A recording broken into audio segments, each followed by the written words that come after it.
சூரத்துல் பக்ரா வசனம் 44. நீங்கள் தௌராத் வேதத்தை ஓதிக்கொண்டே உங்களை மறந்துவிட்டு நன்மை செய்யுமாறு மக்களை ஏவுகிறீர்களா? நீங்கள் புரிந்து கொள்ள மாட்டீர்களா? இந்த வசனத்தில் வேதக்காரர்களின் மற்றொரு தீமை குறித்து அல்லாஹ் வினா எழுப்புகின்றான்.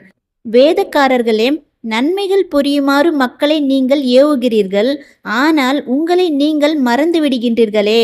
மக்களுக்கு எதை ஏவுகின்றீர்களோ அதை நீங்கள் செயல்படுத்துவதில்லை. இத்தனைக்கும் நீங்கள் தௌராத் வேதத்தை ஓதி வருகிறீர்கள். இவ்வாறு நடந்து கொள்கின்றவர்களுக்கு என்ன தண்டனை கிடைக்கும் என்பதை அவ்வேதத்தின் மூலம் அறிந்துள்ளீர்கள். இது நியாயமா என இறைவன் இங்கே வினா தொடுக்கின்றான். மேலும் நீங்கள் எப்படி நடந்து கொள்கிறீர்கள் என்பதை அறிந்து உறக்கத்திலிருந்து வீழ்த்து கொள்ள மாட்டீர்களா? குருட்டுத்தனத்திலிருந்து வெளிவர மாட்டீர்களா எனவும் வினவுகின்றான் இறைவன். இவ்வசனம் தொடர்பாக விரிவுரையாளர் கதாதா ரஹ்மத்துல்லாஹி அலைஹி அவர்கள் கூறியதாவது: அல்லாஹ்விற்கு வழிபட்டு நடக்க வேண்டும், அவனை அஞ்சி வாழ வேண்டும் என்றெல்லாம் மக்களுக்கு இஸ்ரவேலர்கள் உபதேசிப்பார்கள். ஆனால் அவர்கள் தமது சொந்த வாழ்க்கையில் அதற்கு மாறாக நடப்பார்கள். இதற்காக அவர்களை அல்லாஹ் கண்டிக்கின்றான். இப்னு அப்பாஸ் ரலியல்லாஹு அன்ஹு அவர்கள் கூறியதாவது: உங்களிடம் உள்ள தௌராத் வேதத்தில் கூறப்பெற்றுள்ள நபித்துவத்தையும் ஒப்பந்தத்தையும் ஏற்று நடக்க வேண்டும், நிராகரிக்க கூடாது என்று மக்களுக்கு நீங்கள் கூறுகிறீர்கள். ஆனால் உங்களை விட்டுவிடுகிறீர்களே. என் தூதர் முஹம்மதை ஏற்று நடக்க வேண்டும் என்று உங்களிடம் நான் வாங்கியுள்ள உறுதிமொழியை நீங்கள் மதிக்கவில்லையே. எனது வேதத்தில் நீங்கள் அறிந்துள்ளதை மறுக்கிறீர்கள், எனது ஒப்பந்தத்தை மீறுகிறீர்கள். இது தர்மம் ஆகுமா? முஹம்மது ஸல்லல்லாஹு அலைஹி வஸல்லம் அவர்களது மார்க்கத்தில் இணைந்து விடுங்கள், தொழுகையை கடைபிடிங்கள் என்றெல்லாம் இறைவன் உங்களுக்கு இட்டுள்ள கட்டளைகளை மக்களுக்கு நீங்கள் எடுத்துரைக்கிறீர்கள், ஆனால் உங்களை மறந்து விடுகின்றீர்களே என்று இப்னு அப்பாஸ் ரலியல்லாஹு அன்ஹு அவர்கள் இவ்வசனத்திற்கு விளக்கம் அளித்ததாக லஹக் ரஹ்மத்துல்லாஹி அலைஹி அவர்கள் தெரிவிக்கிறார்கள். அபூதர்தா ரலியல்லாஹு அன்ஹு அவர்கள் கூறியதாவது: ஒருவர் எப்பொழுது முழுமையான மார்க்க அறிவு உடையவராக ஆவார் என்றால், அல்லாஹ்வின் விஷயத்தில் மக்கள் மீது அவருக்கு கோபம் வர வேண்டும். பின்னர் அவர் தம்மை பற்றி சிந்தித்து அதைவிட கடுமையாக தம்மீதே கோபம் கொள்ள வேண்டும். அப்பொழுதுதான் அவர் முழுமையான மார்க்க அறிவு பெற்றவர் ஆவார். இந்த வசனம் தொடராக அப்துர் ரஹ்மான் பின் அஸ்லம் ரஹ்மத்துல்லாஹி அலைஹி அவர்கள் கூறியதாவது: இந்த யூதர்களிடம் ஒரு பழக்கம் இருந்து வந்தது. அவர்களிடம் ஒருவர் வந்து ஏதேனும் ஒன்றை குறித்து கேட்டால் அதன் மூலம் அவர்களுக்கு லஞ்சமோ வேறு ஆதாயமோ கிடைக்காது என்றிருப்பதால் அப்பொழுது மட்டும் அவர்கள் உண்மையை கூறுவார்கள்.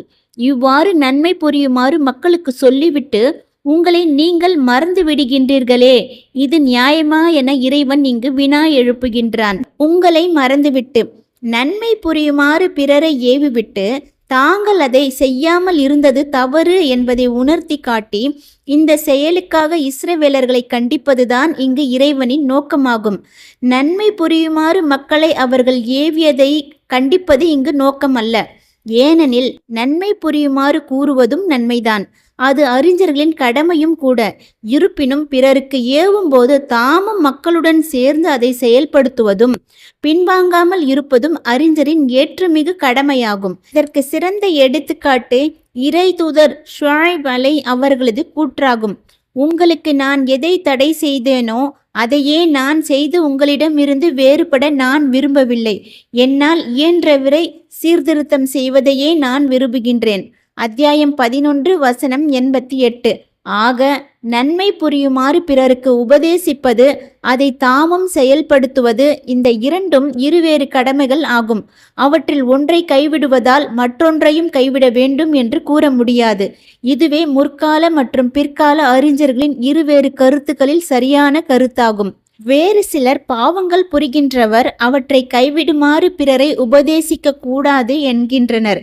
இது பலவீனமான கருத்தாகும். அறிஞர்கள் தாம் ஒரு நன்மையை செய்யாவிட்டாலும் அதை செய்யுமாறு பிறரை ஏவ வேண்டும். தாம் ஒரு தீமையை புரிந்தாலும் அதை செய்யக்கூடாதென பிறரை தடுக்க வேண்டும் என்பதே சரியான கருத்தாகும்.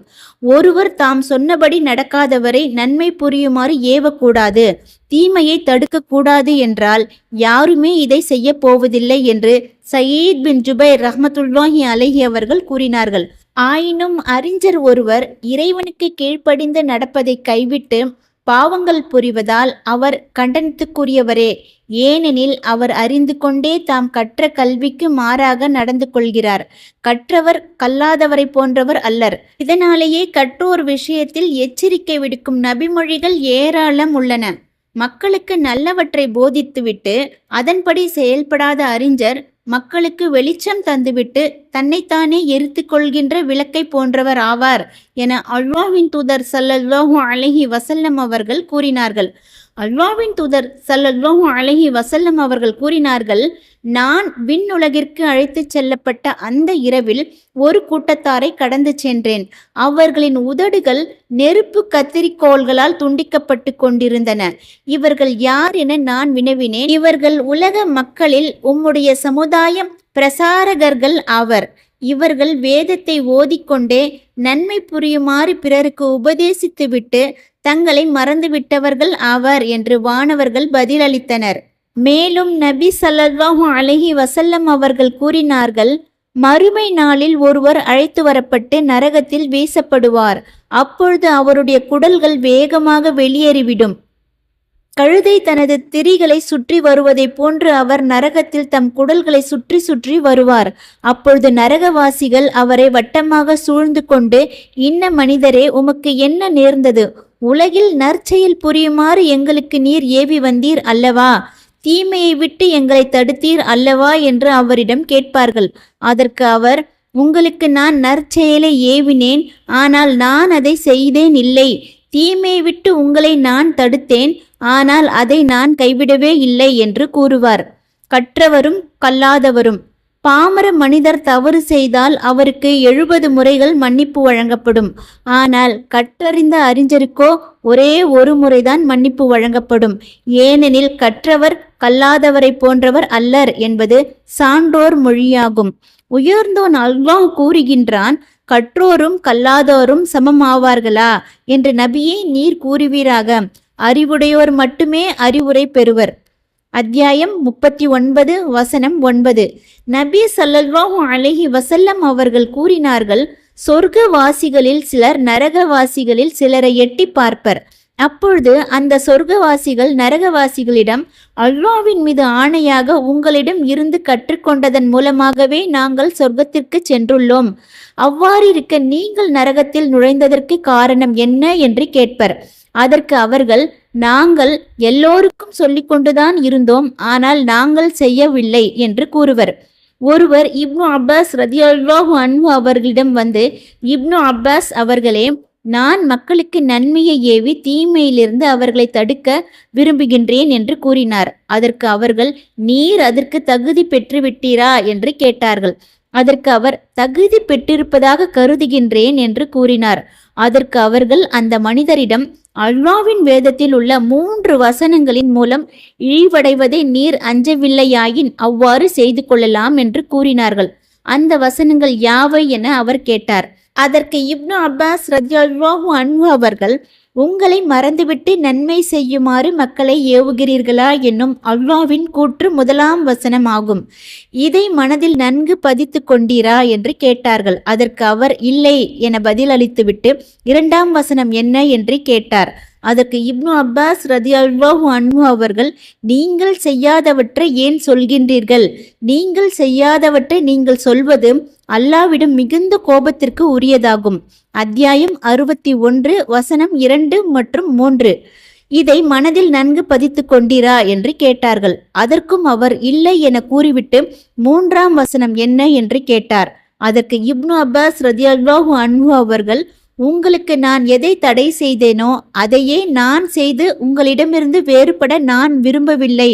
என்னால் இயன்றவரை சீர்திருத்தம் செய்வதையே நான் விரும்புகின்றேன் என்று நல்லடியார் ஷுஐப் அலை அவர்கள் கூறியதாக தெரிவிக்கும் 11வது அத்தியாயம் 88வது வசனம் ஆகும். இதை மனதில் நன்கு பதித்து கொண்டீரா என்று கேட்டார்கள். அதற்கும் அவர் இல்லை என்றே கூறினார். அப்படியானால் உன்னிலிருந்தே சீர்திருத்த பணியை தொடங்கு என்று அந்த மனிதரிடம் இப்னு அப்பாஸ் ரதியல்லாஹு அன்ஹு அவர்கள் கூறினார்கள். இப்ராஹிம் அந்நாயிக் ரஹ்மத்துல்லாஹி அலைஹி அவர்கள் கூறினார்கள், மேற்கண்ட 3 இறை வசனங்கள் இருக்கின்ற காரணத்தால் பிறருக்கு உபதேசம் செய்வதை நான் விரும்பவில்லை.